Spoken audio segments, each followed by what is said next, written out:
Il faut qu'on décortique. Si on ne décortique pas, pour faire les jeux, il faut casser l'œuf. Et il faut bien manipuler, il faut taper. Sinon, le goût.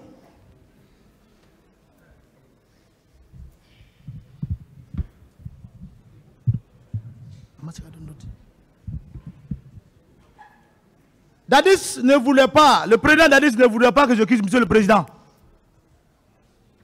Ça, c'est avant le pouvoir de Dadis, le président. On est là, on fait les petites réunions sourdises, cachées. Hein? Donc, Marcel, tu ne quittes pas. Tu ne vas pas voyager. Le voyage n'est même pas arrivé d'abord. Nous, on est en train simplement de faire les formalités. Bon, Marcel, bon, Toumba, dis à Marcel de chercher quelqu'un qui va le remplacer quand il va aller. Voilà l'épine de la vérité qui va sonner.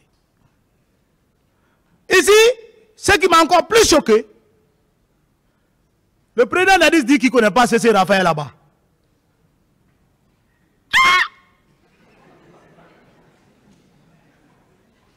Je me suis senti frustré. Quelles que soient les choses, monsieur le président, je ne vous ai jamais vu. Mais les 9 mois qu'on a vu, qu'on fait ensemble, je peux vous parler au moins, je connais votre visage maintenant. Même dans la nuit. Je vais dire, c'est le président du tribunal qui nous a jugé. Mes enfants, regardez, le président là, c'est lui qui nous a jugé. Mais je ne vais jamais dire que je ne vous connais pas. À plus votre raison, le président Dadis, il dit qu'il ne connaît pas C.C. Raphaël là-bas. C'est sous sa demande.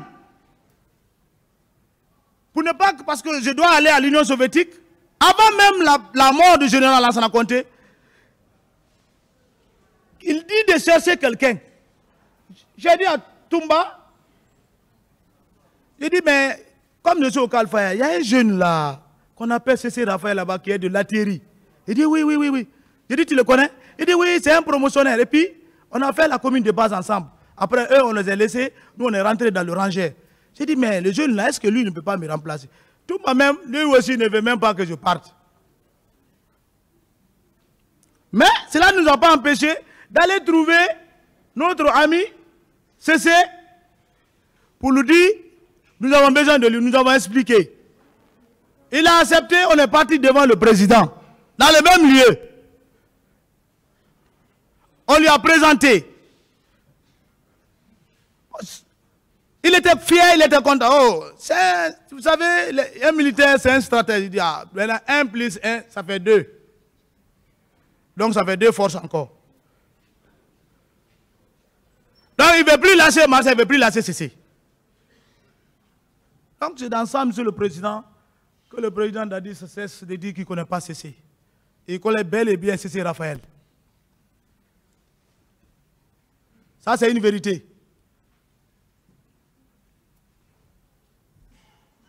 J'en passe pour C.C. Raphaël, pour ne pas trop abuser.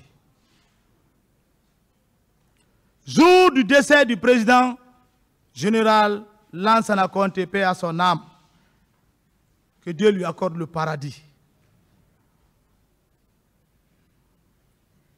Moi, j'étais chez moi, ce jour. Comme d'habitude, on doit se retrouver dans le motel. Vers 18h passées, j'étais à pied, au long du camp.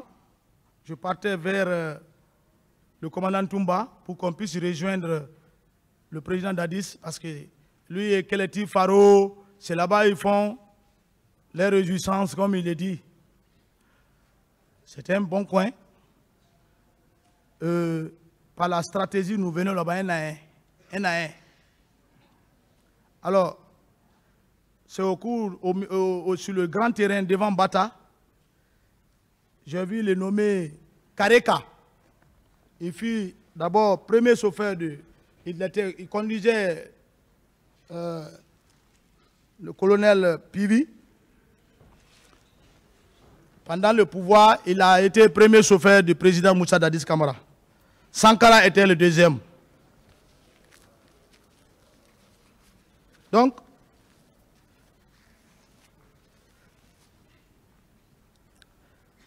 ce dernier m'a dit, Marcel, viens.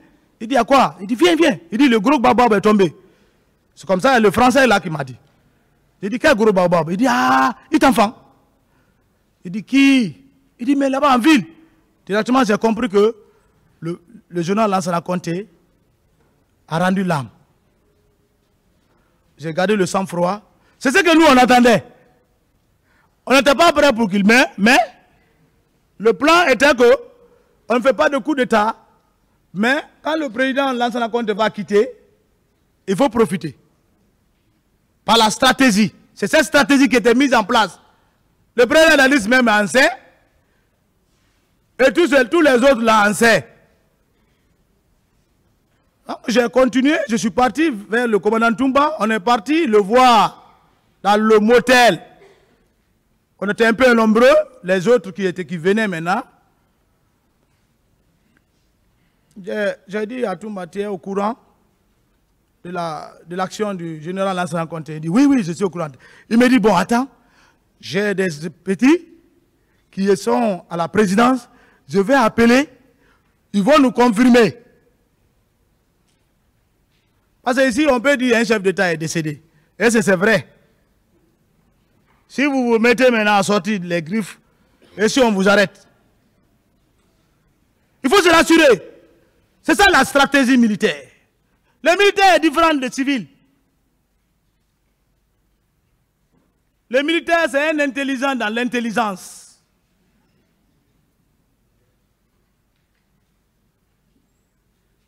Donc, c'est dans ce lieu, comme dit certains réjouissances, Toumba a déclaré le décès du général Lansana Conté au président Moussa Dadis Camara. Il n'était pas au courant. Non! Quand Kalatou Faro vient, il le dit, hey, va d'abord, va, monte à l'étage là-bas, nous, on est là, je suis avec mes enfants. Parce qu'il ne voulait même pas que sa stratégie, parce que ces gens-là, ils n'avaient pas confiance totalement, pour ne pas qu'on le diffame à la présidence. Donc il ne partage pas certaines choses que Toumba, Marcel et Dadis, les trois personnes réunies, quand nous sommes là, même si tu es qui, tu vas là-bas d'abord. Parce que c'est une stratégie.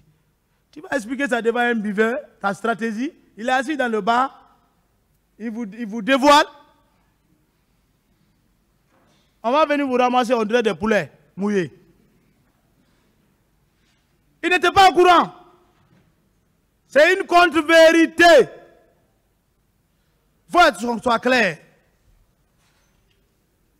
C'est le procureur, c'est le président du tribunal, c'est le président et le commandant Toumba. Après avoir vérifié, il m'a dit, bon, je vais parler au président, je peux le dire maintenant. J'ai dit, il faut le dire. Il faut le dire, on va préparer les sauges. Il fut informé. Quand il fut informé, il s'est hésité. C'est-à-dire, la fureur de commandement est venue. Parce qu'il y a ces hommes à côté, se voyaient déjà au trône. Allons à l'Assemblée nationale. Allons à l'Assemblée. Ils sont en train de manipuler. On s'est consulté, Toumba et moi. J'ai dit, lui, il n'a qu'à aller à Lambaye d'abord. Comme on est là, j'ai dit, va à Lambaye, tu te changes, tu te laves, tu manges bien, parce que c'est un combat. Tu rentres au Calvaire. Parce que à Lambaye, au moins, tu peux trouver une vingtaine, chaque jour, qui entendent le petit miette.